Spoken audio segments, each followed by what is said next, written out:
আজ তোমাদের ক্লাসটা আগের ভিডিওতে পেজ 221-এর বিভাগ ক এবং বিভাগ খ সমস্ত এমসিকিউ সলভ করেছিলাম। আজ বিভাগ গ এবং বিভাগ ঘ এর যতগুলো অঙ্ক আছে সেই অঙ্কগুলো আজ সলভ করবো। ক্লাস শুরু করার আগে সবার উদ্দেশ্যে শুধু একটাই কথা বলতে চাই, সবাই পুরোপুরি ভিডিওটি দেখবে, অবশ্যই ক্লাসটা ভালো লাগবে। চলো ক্লাসটা শুরু করা যাক। বিভাগ ক এর পেজ 223 এবিটিএ টেস্ট পেপার। বিভাগ গ এর বিভাগ গ এর বিভাগ গ এর 3.5 এর প্রশ্নটা বলছে, উত্তপ্ত কিউপ্রিক অক্সাইডের উপর দিয়ে অ্যামোনিয়া গ্যাস চালনা করলে কি ঘটবে তার সমীকরণ সহ লেখো। উত্তপ্ত কিউপ্রিক অক্সাইডের উপর দিয়ে যখন অ্যামোনিয়া গ্যাস চালনা করা হবে, কিউপ্রিক অক্সাইডের সংকেত হচ্ছে CuO। কিউপ্রিক অক্সাইডের উপর দিয়ে অ্যামোনিয়া গ্যাস চালনা করলে কি ঘটবে? কপার উৎপন্ন হবে, সেই সঙ্গে নাইট্রোজেন আর উৎপন্ন হবে H2O, জল উৎপন্ন হবে। উত্তপ্ত কিউপ্রিক অক্সাইডের উপর দিয়ে যখন অ্যামোনিয়া গ্যাস চালনা করা হবে, তাহলে উৎপন্ন হবে কপার, নাইট্রোজেন এবং জল। এটা মনে রাখতে হবে। কিউপ্রিক অক্সাইডের উপর দিয়ে অ্যামোনিয়া গ্যাস চালনা করলে এগুলো উৎপন্ন হবে। এবারে আমরা ব্যালেন্স করব, মানে যেটাকে আমরা সমতা বিধান ক্লাস 7-এ শিখেছিলাম। তাহলে এখানে দেখো, শুরুতে এখানে নাইট্রোজেন দুটো আছে, তাহলে নাইট্রোজেন এখানে দুটো, কিন্তু এখানে নাইট্রোজেন কটা আছে? একটা। সামনে যদি 2 বসিয়ে দিই তাহলে নাইট্রোজেন দুটো হয়ে গেল। কিন্তু এবারে নাইট্রোজেনের সঙ্গে হাইড্রোজেন আছে, সেই হাইড্রোজেন কটা হয়ে গেল? 3 দুগুণে 6টা হয়ে গেল। কিন্তু এইদিকে হাইড্রোজেন কটা আছে? দুটো। সামনে যদি একটা 3 বসিয়ে দিই তাহলে হাইড্রোজেন কটা হয়ে যাচ্ছে? 3 দুগুণে 6টা। কিন্তু হাইড্রোজেনের সঙ্গে যে আছে, হাইড্রোজেনের সঙ্গে অক্সিজেন আছে, অক্সিজেন 3টে হয়ে যাচ্ছে। কিন্তু এখানে অক্সিজেন আছে কটা? একটা। সামনে 3 বসালে অক্সিজেন কটা হয়ে যাবে? 3টে হয়ে যাবে। অক্সিজেনের সঙ্গে কপার আছে, কপার 3টে হয়ে গেল, কিন্তু এখানে কপার আছে একটা, ওই জন্য সামনে 3 বসালে কপারও 3টে হয়ে গেল। তাহলে কমপ্লিট হয়ে গেল। তাহলে উত্তপ্ত কিউপ্রিক অক্সাইডের উপর দিয়ে যদি আমরা অ্যামোনিয়াকে চালনা করি, তাহলে কপার, সেই সঙ্গে নাইট্রোজেন আর জল উৎপন্ন হবে। 3.5 এ তাহলে 3.5 হয়ে গেল 3.6। 3.6 এর প্রশ্নটা আমি তুলছি না, এখানে প্রশ্নটা পড়ছি আগে। বলছে 327 ডিগ্রি সেলসিয়াস উষ্ণতায়, তাহলে 327 ডিগ্রি সেলসিয়াস উষ্ণতায় 3.2 গ্রাম একটি গ্যাস 760 সিসি পারস্তম্ভের চাপে 4.1 লিটার আয়তন দখল করলে গ্যাসটির আণবিক ভর নির্ণয় করো। তাহলে এখানে উষ্ণতার ভ্যালু বলে দেওয়া আছে সেলসিয়াস স্কেলে 327 ডিগ্রি সেলসিয়াস, সেটাকে আমরা কেলভিন স্কেলে পরিণত করে নিতে পারবো। তার 327-এর সাথে 2 যোগ করলে কেলভিন স্কেল হয়ে যাবে। তারপরে বলে দিয়েছে 3.2 গ্রাম একটি গ্যাস, মানে এখানে ওই যে স্মল এম বা ক্যাপিটাল ডাব্লিউর ভ্যালু হচ্ছে 3.2 গ্রাম। আর চাপের যে ভ্যালুটা যেটা বলেছে 760 সিসি পারস্তম্ভের চাপ, এখানে চাপের ভ্যালু এরকম সিসি হয় না, সিসি হচ্ছে আয়তনের ভ্যালু, এই জায়গাটা ঠিক নেই। তারপরে বলছে কি 4.1 লিটার আয়তন দখল করলে, তাহলে এখানে আয়তনের ভ্যালু 4.1 লিটার, গ্যাসটির আণবিক ভর বের করতে হবে। তাহলে এখানে চাপের ভ্যালুটা ঠিকঠাক দেওয়া নেই, ওই জন্য আমরা এই অঙ্কটা করছি না, পরের অঙ্কে চলে যাব। এই অঙ্কটা ওই পিভি ইকুয়াল টু এনআরটির ফর্মুলায় ফেলে করতে হবে। এন এর জায়গায় ওই স্মল এম বা ক্যাপিটাল ডব্লিউ বাই এম করে আণবিক ভর মানে কি এম এর ভ্যালুটা বের করতে হতো। নেক্সট প্রশ্ন 3.6 এর অথবা প্রশ্নটা বলছে 27 ডিগ্রি সেলসিয়াস উষ্ণতায় এবং 1520 mmHg চাপে একটি আবদ্ধ পাত্রে রাখা গ্যাসকে কত উষ্ণতায় উত্তপ্ত করলে গ্যাসটির চাপ ও আয়তন পূর্বেকার দ্বিগুণ হবে। গ্যাসটির, এখানে টিটা লেখা হয়নি, গ্যাসটির চাপ ও আয়তন পূর্বেকার দ্বিগুণ হবে। তাহলে এখানে অঙ্কটা সেলসিয়াস স্কেলের ভ্যালু বলে দেওয়া আছে, মানে small T equal to 27 degree Celsius. এটাকে সেলসিয়াস স্কেলের ভ্যালু বলে দেওয়া থাকে, সেটাকে আমরা কেলভিন স্কেলে পরিণত করে নিতে হবে। মানে যে সংখ্যাটা বলে দেওয়া থাকবে তার সঙ্গে 273 যোগ করলে কি হবে? কেলভিন স্কেল হয়ে যাবে। মানে কে, তাহলে এই দুটো যোগ করলে হবে 7×10⁻³ 300 কেলভিন। আর বলছে কি 1520 mmHg চাপে, মানে পি এর ভ্যালু বলে দেওয়া আছে 1520 mmHg একটি আবদ্ধ পাত্রে রাখা গ্যাসকে। তাহলে এখানে একটা আবদ্ধ পাত্রে যে গ্যাসটা আছে তার উষ্ণতা এবং চাপের ভ্যালুটা বলে দেওয়া আছে, কিন্তু আয়তনের ভ্যালুটা বলে দেওয়া নেই। তার মানে আমি এখানে একটু P1 প্রাথমিক আয়তন, সেটা আমি ধরে নেব। প্রাথমিক আয়তন মানে V1 সমান সমান এটা ধরে নেব V। তাহলে একটা আবদ্ধ পাত্রে যে গ্যাসটা আছে তার উষ্ণতার ভ্যালু বলে দেওয়া ছিল সেলসিয়াস স্কেলে, সেটাকে কেলভিন স্কেলে আমি পরিণত করে নিয়েছি। চাপের ভ্যালু বলে দেওয়া আছে আর আয়তনের ভ্যালুটা দেওয়া নেই, সেটাকে আমি ভি ধরে নিয়েছি। এবারে ওই যে আবদ্ধ পাত্রে গ্যাসকে আবদ্ধ পাত্রে রাখা গ্যাসকে কত উষ্ণতায় উত্তপ্ত করলে, মানে এবার ওই যে গ্যাসটার টেম্পারেচার আরো কি করছে, বাড়াচ্ছে। বাড়ানোর ফলে কত উষ্ণতায় উত্তপ্ত করলে গ্যাসটির চাপ ও আয়তন পূর্বেকার দ্বিগুণ হবে, মানে আগে যা ছিল চাপ আয়তন তার কি হবে, দ্বিগুণ হবে। তাহলে এখানে চাপ যদি বলি তাহলে P1 P2 সমান সমান P2 সমান সমান তাহলে চাপের ভ্যালু আগে যা ছিল তার দ্বিগুণ হলে কি হবে, 1520 ইন্টু 2 mmHg। তাহলে আর হবে চাপ এবং আয়তন, আয়তনের ভ্যালু যদি দ্বিগুণ করা হয় তাহলে এটাকে আমি লিখতে পারি অন্তিম আয়তন। অন্তিম অন্তিম আয়তন যদি আমি V2 ধরি, সেটা কি হবে, তাহলে চাপ যেমন প্রাথমিক চাপের দ্বিগুণ ছিল, তাহলে আয়তন ওরকম কি হবে, প্রাথমিক আয়তনের ওরকম দ্বিগুণ হবে। প্রাথমিক আয়তন ছিল ভি, অন্তিম আয়তন হবে 2V। তাহলে আমার বের করতে হবে T2 ভ্যালুটা বের করতে হবে। তাহলে এখানে তাহলে পিভিটি তিনটের উপর ভিত্তি করে যে ফর্মুলাটা, সেটা হচ্ছে বয়েল ও চার্লসের সমন্বয় সূত্র। চার্লস ও বয়েলের সমন্বয় সূত্র। চার্লস ও বয়েলের সমন্বয় সূত্রটা হচ্ছে P1 V1 বাই T1 সমান সমান P2 V2 by T2। Charles ও বয়েলের সমন্বয় সূত্রটা হচ্ছে P1 V1 by T1 P2 V2 by T2। এই পর্যন্ত সবাই দেখে নাও।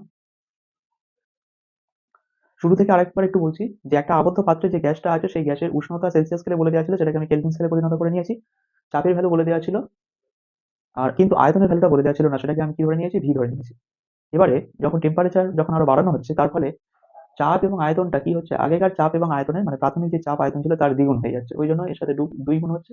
অন্তিম আয়তনের সঙ্গে অন্তিম আয়তন যা প্রাথমিক আয়তন যা ছিল তার দ্বিগুণ হলে কি হবে, 2V। আমার বের করতে হবে অন্তিম উষ্ণতা, মানে T2 ভ্যালুটা বের করতে হবে। তাহলে চার্লস ও বয়েলের সমন্বয় সূত্র, এটা আমরা জানি সবাই, P1 V1 বাই T1 সমান সমান P2 V2 বাই T2। এবার এখান থেকে আমরা কি করবো, T2 ভ্যালুটা বের করবো। এই পর্যন্ত সবাই দেখো।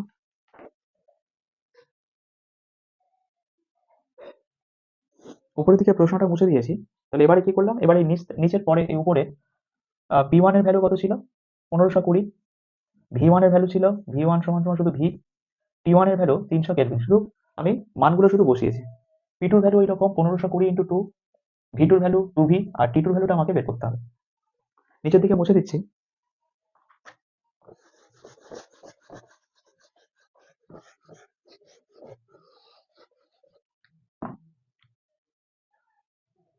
T2 ইকুয়াল টু হবে,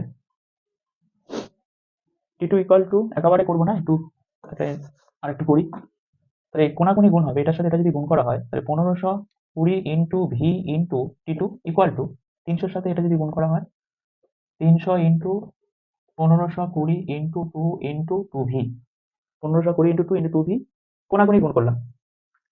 তাহলে এবারে আমরা কি করবো, T2 ইকুয়াল টু, অতএব T2 ইকুয়াল টু কি হবে, 300 into 1520 into 2 into 2V by 1520 into V, 1520 into V. এবার আমরা যদি কাটাকুটি করি, ভি ভি কেটে গেল, 1520 1520 কেটে গেল, তাহলে পড়ে রইল শুধু, এটা যদি আমি ব্র্যাকেটের মধ্যে বাইরে যদি কেলভিন যদি লিখি, তাহলে পড়ে রইল শুধু, যেগুলো পড়ে রইলো সেগুলো যদি আমরা গুণ করে দিই, শূন্য বসে গেল, আর 2 দুগুণে 4, 3 4 12, 1200 কেলভিন।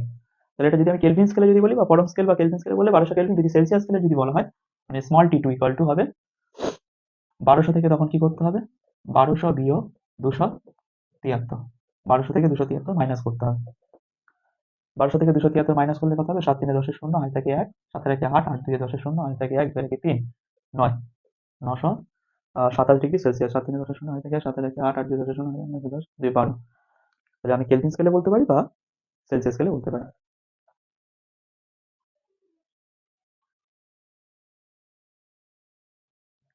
3.8 এর প্রশ্নটা বলছে 2 ওহম 4 ওহম এবং 4 ওহম 2 ওহম 4 ওহম এবং 4 ওহম তিনটি রোধকে পরস্পর সমান্তরাল সমবায়ে সংযুক্ত করলে বর্তনীর তুল্যরোধ নির্ণয় করো। তাহলে এখানে তুল্যরোধ সমান্তরাল সমবায়ের ক্ষেত্রে যদি আমি একটা ছবি আঁকি,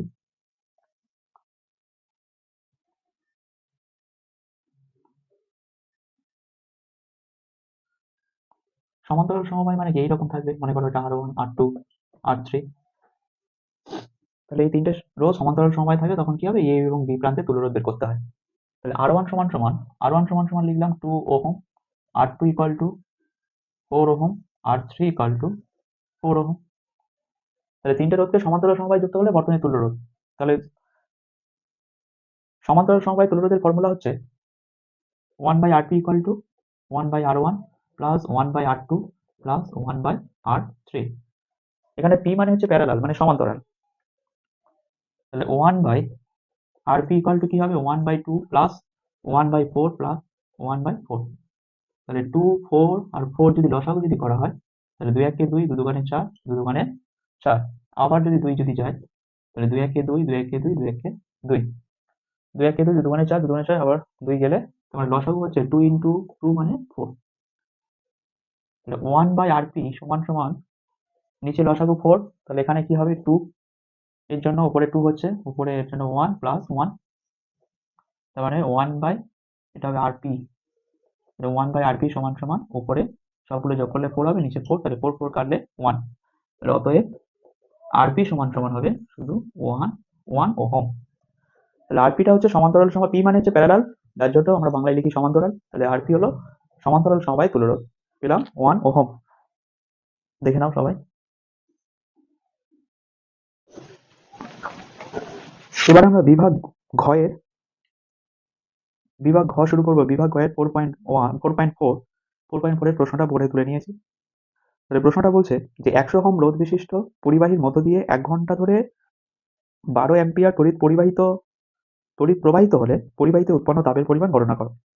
তাহলে আমরা চলতড়িৎ চ্যাপ্টারে যে তড়িৎ প্রবাহের তাপীয় ফল সংক্রান্ত জুলের সূত্রটা জেনেছিলাম, ওই সূত্রটা অ্যাকচুয়ালি যে কোনো একটা ইলেকট্রিক্যাল ইনস্ট্রুমেন্ট যদি সে যদি মানে সক্রিয় থাকে, মনে করো সুইচ দিচ্ছ, সুইচ অন করার সঙ্গে সঙ্গে কি হচ্ছে, লাইট জ্বলছে, ফ্যান ঘুরছে, বা মনে করো যখন তারের মধ্য দিয়ে কারেন্ট যখন ফ্লো হচ্ছে, তাহলে বেশ কিছুক্ষণ কারেন্ট ফ্লো হওয়ার ফলে কি হবে, সেই ইলেকট্রিক্যাল ইনস্ট্রুমেন্ট গুলো বা তারটা একসময় কি হয়ে যায়, গরম হয়ে যায়, মানে তাপ উৎপন্ন হয়, যার জন্য আমরা গরম অনুভব করি। তাহলে এখানে মানে কতটা পরিমাণে তাপ উৎপন্ন হয়েছে, যার জন্য আমরা এই গরম অনুভব করছি, তো সেটা আমরা যে সূত্রের সাহায্যে বের করবো, সেই সূত্রটা হচ্ছে H সমান সমান I²RT/J। তাহলে এখানে যেসব ভ্যালুগুলো বলে দেওয়া আছে, তাহলে পরিবাহীর রোধ বলে দেওয়া আছে, R সমান সমান বলে দেওয়া আছে 100 ওহম। পরিবাহীর মধ্য দিয়ে মানে তারের মধ্য দিয়ে কতক্ষণ কারেন্ট যাচ্ছে, কারেন্ট চলাচল হচ্ছে কতক্ষণ, 1 ঘন্টা। 1 ঘন্টাটাকে যদি সেকেন্ডে যদি প্রকাশ করি, তাহলে 3600 সেকেন্ড। 1 ঘন্টা মানে 3600 সেকেন্ড। আর 12 অ্যাম্পিয়ার তড়িৎ প্রবাহিত হচ্ছে, মানে I এর ভ্যালু হচ্ছে, তড়িৎ প্রবাহ মাত্রাকে আমরা I দিয়ে প্রকাশ করব, মানে স্মল লেটারে I লিখলাম আমি। তাহলে এবারে আমরা ওই জুলের সূত্র H সমান সমান I²RT/J। এবারে এই যে H এর ভ্যালুটাকে আমি ক্যালোরিতে বের করতে পারি বা জুলে বের করতে পারি। যদি H এর তাপের মানটাকে যদি আমি জুলে যদি প্রকাশ করি, তাহলে কি হবে, J ইকুয়াল টু, তখন J ইকুয়াল টু 1 হবে। তো J ইকুয়াল টু 1 যদি হয়, তাহলে এই J এর জায়গায় যদি 1 যদি বসাই, তাহলে I²RT/1, মানে আমি লিখতে পারি H সমান সমান I²RT। তাহলে তাপটাকে আমরা দুটো ইউনিটে বের করতে পারি, তাপের ভ্যালুটাকে বা H এর ভ্যালুটাকে, একটা জুল আর একটা ক্যালোরি। জুল হলে জুলে যখন বের করব, তখন কি হবে, এই J এর মানটা হবে 1, মানে H এর ভ্যালু যখন জুল এককে যখন বের করব, তখন J এর মান হবে 1, আর H এর ভ্যালু যখন ক্যালোরি এককে যখন বের করবো, তখন J এর মান হবে 4.2 জুল পার ক্যালোরি। এবার প্রশ্ন যদি উল্লেখ করা থাকে ক্যালোরিতে প্রকাশ করতে, তখন J এর জায়গায় 4.2 বসিয়ে ক্যালকুলেশন করতে হবে। তাহলে এবার আমরা কি করবো, মানগুলো বসাবো। I এর জায়গায় বসাবো 12, মানে কি 12 স্কয়ার। তারপরে আর এর ভ্যালু বলে দেওয়া আছে 100, আর টি 3600। তাহলে ইউনিটটা হবে, যদি আমরা এটাকে ক্যালকুলেট করি, 12 মানে 144 ইন্টু 100 ইন্টু 3600 এত জুল। এবার এটাকে সবগুলোকে যদি আমি গুণ করি, গুণ করে যে ভ্যালুটা পাবো সেটাই হবে উত্তর। তাহলে এটা যদি গুণ করা হয়, তাহলে এটা এখানে দুটো শূন্য, এখানে দুটো শূন্য, 4টে শূন্য আগে বসিয়ে দেবো, শেষে জুল দেবো। এবার আমরা কি করবো, 144 আর 36 যদি গুণ করি, 144 আর 36, 144 আর 36 গুণ করলে যেটা পাবো, তাহলে 424-এর 4, 424-এর 4 2, 424, 26-এর 6 2, 6 কে 6 দিয়ে 8, 3 4 12 2, হাতে থাকে 1, 3 4 12 1 13 3, হাতে থাকে 1, এখানে থাকে 4, 4 6 2 8, 8 3 11, 424-এর 4 2, 424 দিয়ে 26-এর 6 2, 4 একে 4, সরি 6 একে 6 2 8, 3 4 12 2, 3 4 12 13, 4 6 2 8, 8 3 11। এবারে এই সংখ্যাটা এখানে বসিয়ে দেবো, 5 1 8 4। তাহলে কোনো একটা পরিবাহী 100 ওহম রোধ বিশিষ্ট কোনো একটা পরিবাহী বা কোনো একটা তারের মধ্য দিয়ে যদি 1 ঘন্টা ধরে এত অ্যাম্পিয়ার যদি তড়িৎ প্রবাহিত হয়, কারেন্ট যদি ফ্লো হয়, তাহলে সেই পরিবাহীতে যতটা পরিমাণে তাপ উৎপন্ন হবে সেই তাপের পরিমাণটা হচ্ছে এটাই। সবাই দেখে নাও।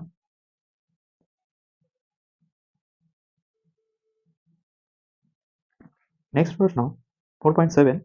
4.7 এর প্রশ্নটা বলছে 220 ভোল্ট 40 ওয়াট, 220 ভোল্ট 40 ওয়াট এবং 220 ভোল্ট 60 ওয়াট দুটি বৈদ্যুতিক বাতিকে 220 ভোল্ট লাইনে পৃথকভাবে শ্রেণী সমবায় এবং সমান্তরাল সমবায়ে সংযুক্ত করলে কোন বাল্ব বেশি উজ্জ্বলতা সহ জ্বলবে তা কারণ সহ লেখো। তাহলে দুটো বৈদ্যুতিক বাল্ব, একটার বলে দেওয়া আছে বিভবের মান, মানে বিভব প্রভেদের মান বলে দেওয়া আছে 220 ভোল্ট, ক্ষমতা বলে দেওয়া আছে 40 ওয়াট। আরেকটা বৈদ্যুতিক বাতির ওরকম বিভব প্রভেদ আর ক্ষমতার ভ্যালু বলে দেওয়া আছে।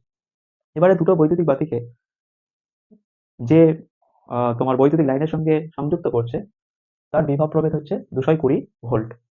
এবার দুটো বৈদ্যুতিক বাতিকে কি করছে, শ্রেণী সমবায়ে সংযুক্ত করছে। সেখানে শ্রেণী সমবায়ে সংযুক্ত করলে, মানে পরপর সংযুক্ত করলে কোন বাল্বটা বেশি মানে উজ্জ্বলভাবে জ্বলবে সেটা বের করতে হবে।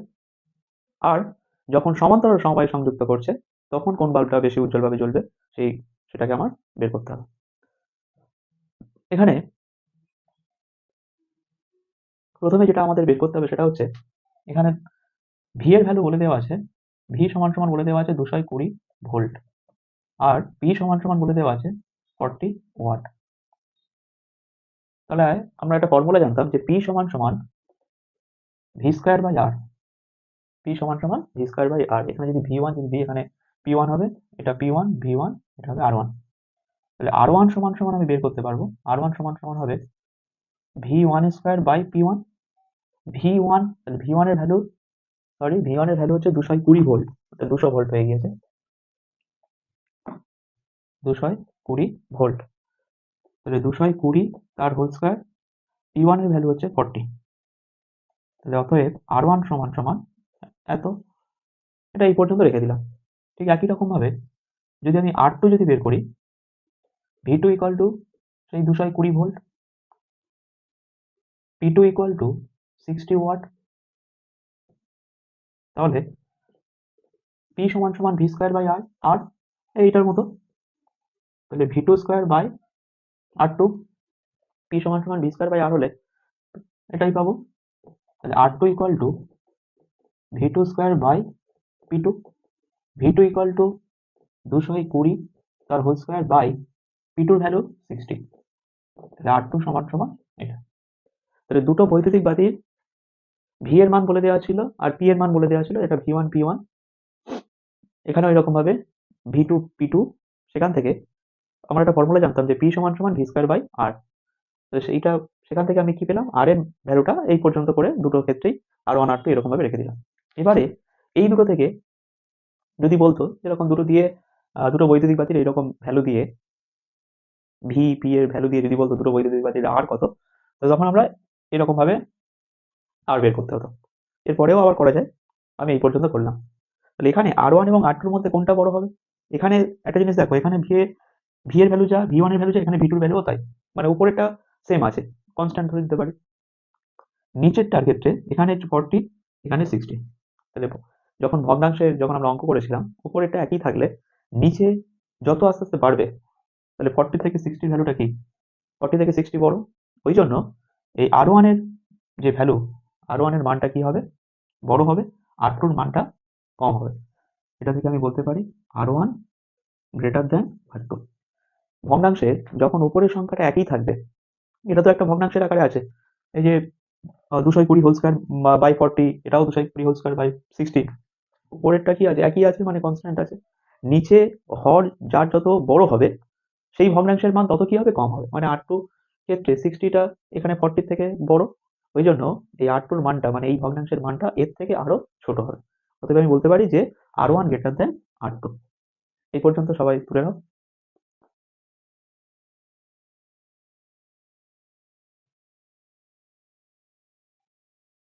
উপরের দিকে প্রশ্নটা একটু মুছতে হবে। এবারে আমরা যখন দুটো দুটো বাল্বকে যখন শ্রেণী সমবায় যুক্ত করব,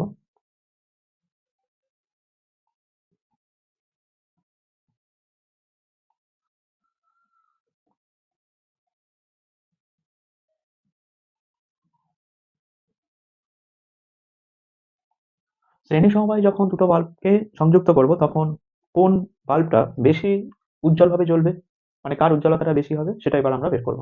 এখানে তার এখানে একটা শ্রেণী সমবায়ের ক্ষেত্রে এরকম দুটো বাল্ব বা তিনটে বাল্ব যখন শ্রেণী সমবায়ে সংযুক্ত করা হবে, তখন কোন বাল্বটা বেশি উজ্জ্বলভাবে জ্বলবে তার জন্য একটা ফর্মুলা মনে রাখতে হবে। সেটা হচ্ছে P সমান সমান I স্কোয়ার আর। P সমান সমান I স্কোয়ার আর। তাহলে এটা আমি P1 বলতে পারি, এটা প্রথম যে বাল্বটা ছিল তার ক্ষেত্রে P1R1 বলতে পারি। আর দ্বিতীয় বাল্বের ক্ষেত্রে আমি কি বলতে পারি, P2 সমান সমান I স্কোয়ার R2 বলতে পারি। যদি আমি এটাকে যদি এটা আমি আই এটাও আই রেখে দিলাম, তারও একটা কারণ আছে।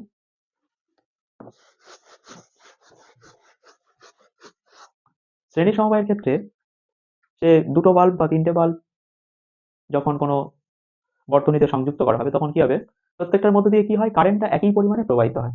মানে কারেন্টের তড়িৎ প্রবাহ মাত্রা, মানে আই এর ভ্যালুটা সবার ক্ষেত্রে কি হবে, সমান হবে। ওই জন্য আমি এখানে আই দিলাম, এখানেও আই দিলাম। তাহলে এখানে একটা জিনিস দেখো, আগে যেটা বের করেছি, যে প্রথম যে বাল্বটা ছিল তার আর রোধের মানটা দ্বিতীয়টা থেকে বেশি ছিল। তাহলে এখানে দুজনের তো আই তো সমান। যখন দুটো বাল্বকে শ্রেণী সমবায়ে সংযুক্ত করা হয়েছে, তাদের ক্ষেত্রে দুজনের ক্ষেত্রে প্রবাহ মাত্রা, তড়িৎ প্রবাহ মাত্রার মান সমান। তাহলে এখানে প্রথম বাল্বের ক্ষেত্রে R1 এর মানটা বেশি। তার মানে কি হচ্ছে, P1 এর মানটা প্রথম বাল্বের ক্ষেত্রে বেশি। R1 এর মান যেহেতু বেশি, ওই জন্য P1 এর মানটা বেশি। দ্বিতীয় বাল্বের ক্ষেত্রে R2 এর মানটা কম, ওই জন্য P2 এর মানটা কম। অতএব আমি কি বলতে পারি, যে P1 greater than P2। P1 greater than P2। আশা করি সবাই বুঝতে পেরেছো। তাহলে এখান থেকে আমি দেখতে পাচ্ছি যে R1 এর মানটা, মানে প্রথম বাল্বের রোধ দ্বিতীয় বাল্বের থেকে বেশি, মানে প্রথম বাল্বের রোধ বেশি, দ্বিতীয় বাল্বের রোধ কম। তাহলে যার রোধ বেশি, এখানে যখন দুটো বাল্বকে যখন শ্রেণী সমবায়ে সংযুক্ত করা হচ্ছে, তখন দুটো বাল্বের ভিতর দিয়ে তড়িৎ প্রবাহ মাত্রা একই পরিমাণে তড়িৎ প্রবাহিত হচ্ছে। ওই জন্য এখানে আই, এখানেও আই, এখানে আই স্কোয়ার, এখানে আই স্কোয়ার। কিন্তু প্রথম বাল্বের ক্ষেত্রে রোধের মানটা দ্বিতীয় বাল্বের থেকে বেশি। রোধের মান যার যত বেশি হবে, ক্ষমতা কি হবে, তার তত বেশি হবে। ওই জন্য P1 গ্রেটার দেন P2। এবারে আমি বলতে পারি যে বাল্বের ক্ষমতা বেশি, তার ক্ষেত্রে কি হবে, ব্যয়িত তড়িৎ শক্তির পরিমাণও কি হবে, বেশি হবে। যে বাল্বের ক্ষমতা বেশি হবে, তার ক্ষেত্রে ব্যয়িত তড়িৎ শক্তির পরিমাণও বেশি হবে। অতএব বলতে পারি যে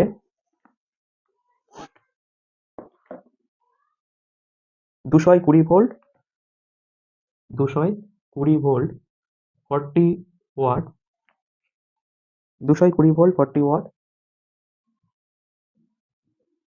বৈদ্যুতিক বাতিটি বেশি উজ্জ্বলতা ভাবে বেশি উজ্জ্বলতা সহ জ্বলবে। উজ্জ্বলতা সহ জ্বলবে। নিচের দিকে মুছে দিচ্ছি।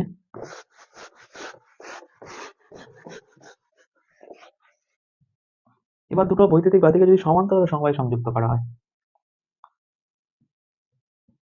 সমান্তরাল সমবায়ে সংযুক্ত করলে, সমান্তরাল সমবায়ে যখন দুটো বাতিকে সংযুক্ত করা হবে, তখন সে দুটো বাতি হোক বা তিনটে বাতি হোক বা চারটে বাতি হোক, যখন সমান্তরাল সমবায়ে সংযুক্ত করা হবে, তখন কোন বৈদ্যুতিক বাতি বেশি উজ্জ্বলভাবে জ্বলবে। তার জন্য যে ফর্মুলাটা মনে রাখতে হবে, সেটা হচ্ছে P সমান সমান V square by R. P সমান সমান ভি স্কোয়ার বাই আর। এখানে সমান্তরাল সমবায়ের ক্ষেত্রে যখন দুটো বৈদ্যুতিক বাল্ব বা তিনটে বৈদ্যুতিক বাল্ব বা চারটে বৈদ্যুতিক বাল্বকে যখন সমান্তরাল সমবায়ে যখন যুক্ত করা হবে, তখন তাদের বিভব প্রভেদের মানটা কিন্তু একই হবে। এটা P1, এটা R1, এটা ভি রেখে দিলাম, এটা হবে P2 ভি স্কোয়ার বাই এটা হবে R2। যখন দুটো বৈদ্যুতিক বাল্বকে যখন সমান্তরাল সমবায়ে সংযুক্ত করা হচ্ছে, তখন তাদের বিভব প্রভেদের মানটা একই থাকবে। মানে এখানেও ভি হলে এখানেও ভি হবে, মানে এটাও ভি স্কোয়ার হলে ওটাও ভি স্কোয়ার হবে। তাহলে এখান থেকে আমি বলতে পারি এটা R2 হবে। তাহলে শুরুতেই আমি দেখেছি যে প্রথম বাল্বের ক্ষেত্রে R1 এর মানটা, প্রথম বাল্বের রোধ বেশি, দ্বিতীয় বাল্বের রোধ কম। তাহলে এখানে একটা জিনিস দেখো, যার তাহলে উপরেরটা হচ্ছে দুজনের ক্ষেত্রে একই থাকছে, মানে কনস্ট্যান্ট থাকছে। নিচে যার ভ্যালু যত বেশি হবে, তার পি এর ভ্যালু তত কি হবে, কম হবে। পি এর ভ্যালু তার তত কম হবে। নিচে হরের ভ্যালু যার যত বেশি হবে, তাহলে এখানে R1 এর ভ্যালু তো R2 থেকে বেশি। তার মানে আমি বলতে পারি যে P1 লেস দ্যান P2। যেহেতু যেহেতু R1 গ্রেটার দ্যান R2, কোনো ভগ্নাংশের উপরেরটা দুজনের ক্ষেত্রে একই, মানে কনস্ট্যান্ট থাকছে। নিচে R1 এর মানটা R2 থেকে বড় হওয়ার জন্য P1 এর মানটা কি হচ্ছে, কম হচ্ছে, P2 এর মানটা বেশি হচ্ছে। নিচে যার যত বড় হবে, তার P এর মান তত কম হবে। তাহলে এটা থেকে আমি বলতে পারি যে দ্বিতীয় বাল্ব, মানে যে বাল্বটি 220 ভোল্ট এবং 60 ওয়াট, সেই বাল্বটি বেশি উজ্জ্বলভাবে জ্বলবে যখন সমান্তরাল সমবায়ে সংযুক্ত করা হবে। উপরের দিকে মুছে দিচ্ছি, উপরে লিখছি অতএব 220 ভোল্ট 60 ওয়াট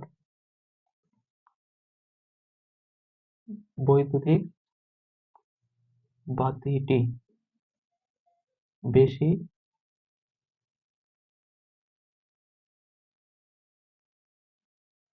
উজ্জ্বলতা সহ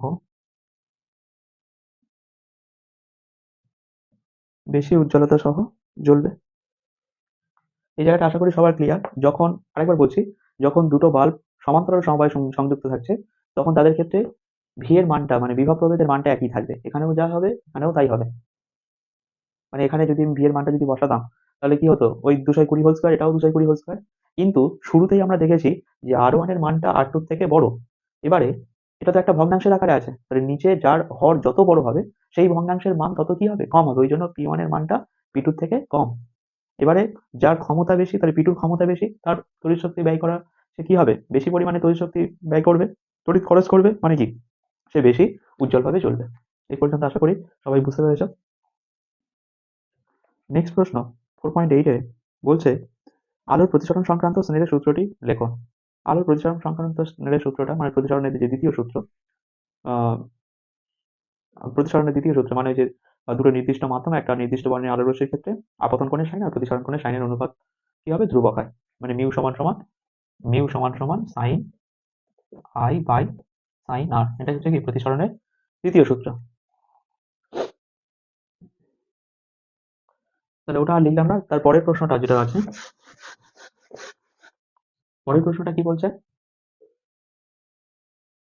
পরের প্রশ্নটাই বলছে বায়ুর সাপেক্ষে কোনো মাধ্যমের প্রতিসরাঙ্ক √2, বায়ুর সাপেক্ষে কোনো মাধ্যমের প্রতিসরাঙ্ক √2, বায়ুতে আলোক রশ্মির আপতন কোণ 45 ডিগ্রি হলে প্রতিসরণের ক্ষেত্রে ওই রশ্মির চ্যুতিকোণ কত হবে। প্রতিসরণের ক্ষেত্রে ওই রশ্মির চ্যুতিকোণ কত হবে, মানে ডেল্টার মানটা তোমাকে বের করতে হবে। বায়ুতে কোনো রশ্মি, বায়ুর সাপেক্ষে কোনো মাধ্যমের প্রতিসরাঙ্ক, মনে করো একটা আলোক রশ্মি এরকম ভাবে আসা উচিত।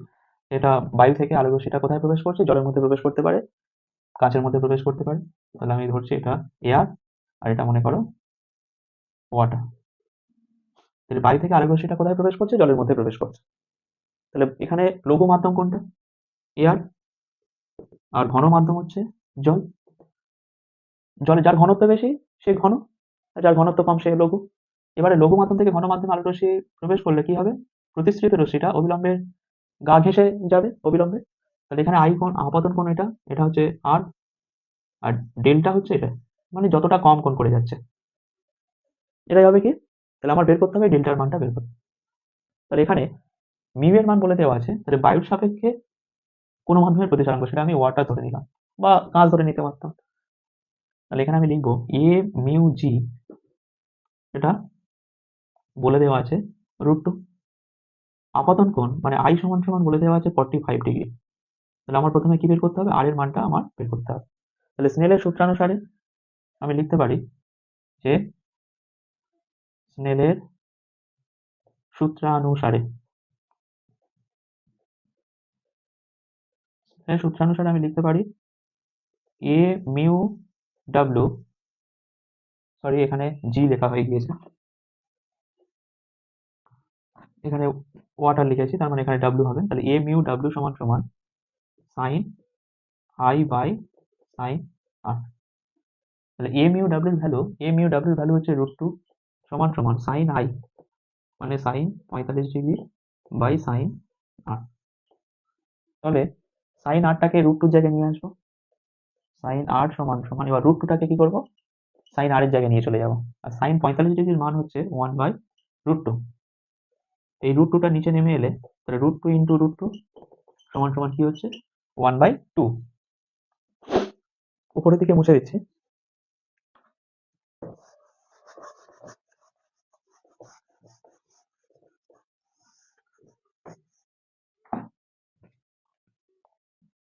তাহলে সাইন সাইন আর সমান সমান 1/2, মানে এটা হচ্ছে সাইন 30°র মান।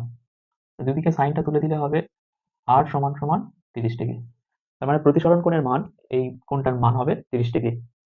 তাহলে অতএব আমাকে বের করতে হবে ডেল্টা সমান সমান, ডেল্টা সমান সমান 45° মাইনাস কি করতে হবে 30°, তার মানে কত হচ্ছে 15°। সবাই দেখে নাও, সহজ অঙ্ক। এই নিচের পরে উপরে এতটুকু, শুধু প্রশ্নটা মুছে দিয়েছে।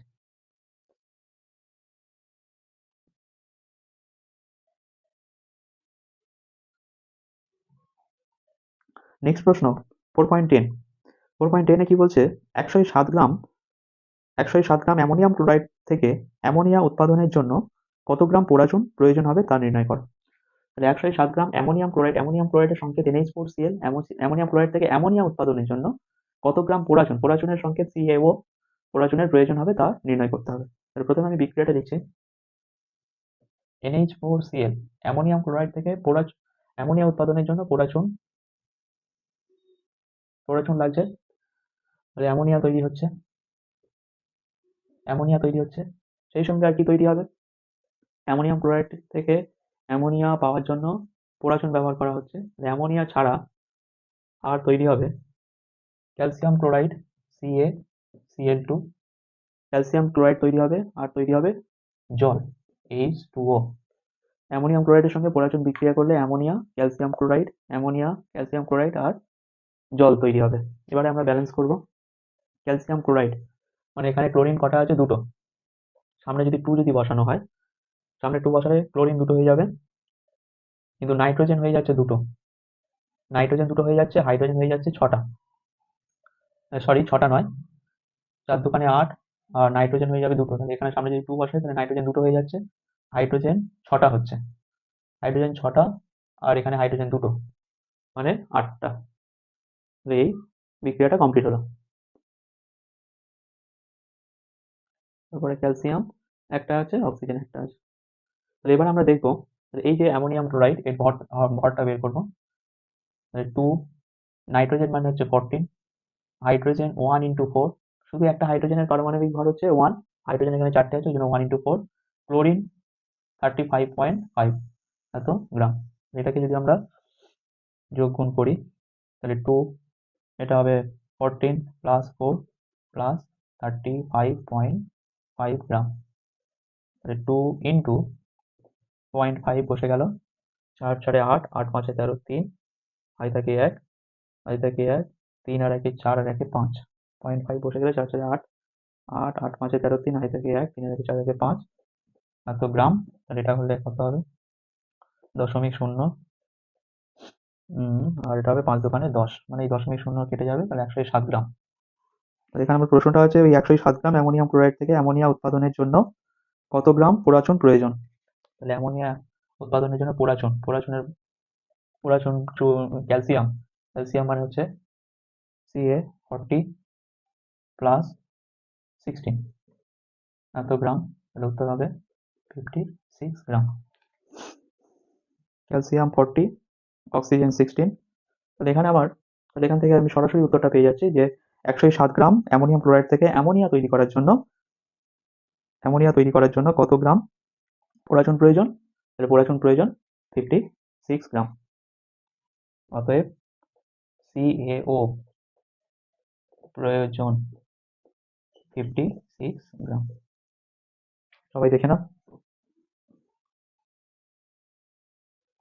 নেক্সট প্রশ্ন 4.10 এর অথবা বলছে 64 গ্রাম মিথেনের দহনের জন্য যে পরিমাণ অক্সিজেন প্রয়োজন হবে তার এসটিপিতে আয়তন নির্ণয় করতে হবে।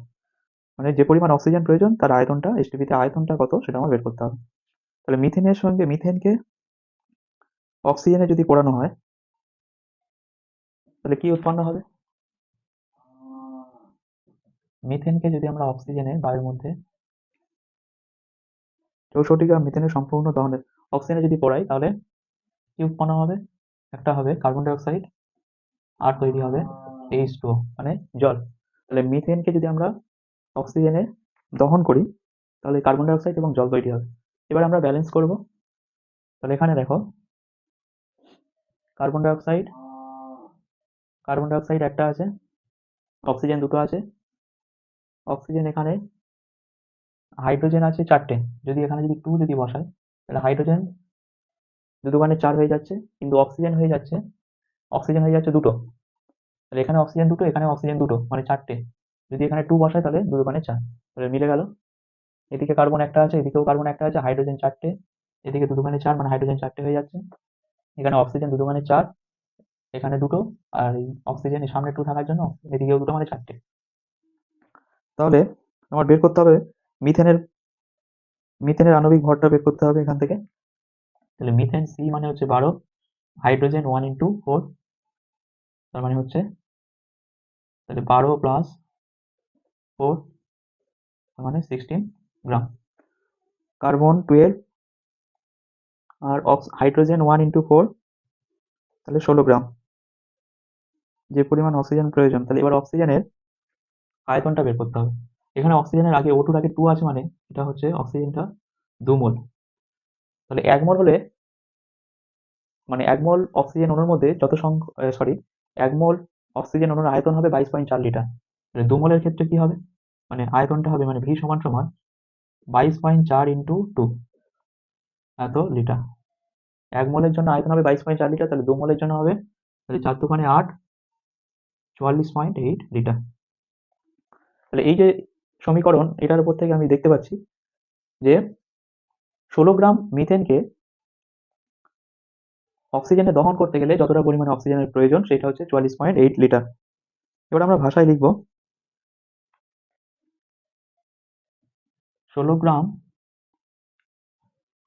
16 গ্রাম 16 গ্রাম CH4 এর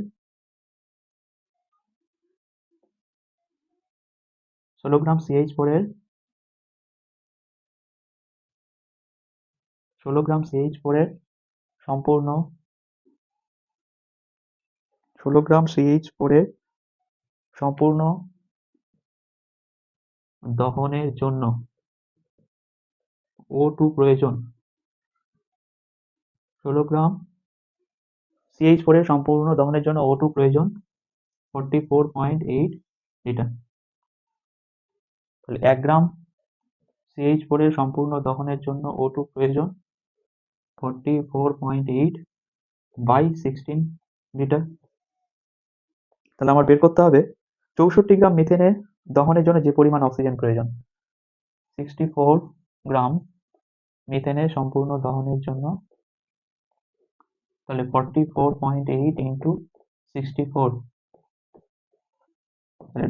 এটা কাটলে কত হবে, 4 × 64। তাহলে এটার সঙ্গে 4 গুণ করলে 4 আসতে 32 2 3, 4 4 16, 3 19 9, হাতে থাকে 1, 4 4 16 1 17। তাহলে 64 গ্রাম মিথেনের সম্পূর্ণ দহনের জন্য যে পরিমাণ অক্সিজেন লাগবে তার আয়তনটা হচ্ছে 179.2 লিটার। তাহলে আসছে 32 2 3 4 16 3 19 9 আর 16 1 17। এই পর্যন্ত 221 পেজের বিভাগ গ এবং বিভাগ ঘ এর যতগুলো ম্যাথ ছিল আর সেই ম্যাথগুলো সমাধান করলাম। সবাই দেখে নাও।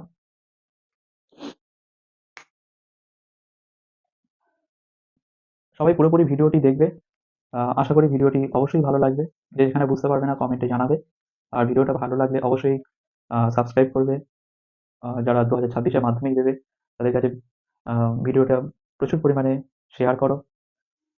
সেই সঙ্গে ভালোভাবে পড়তে থাকো, বেশি দিন আর নেই। টাটা আজকে।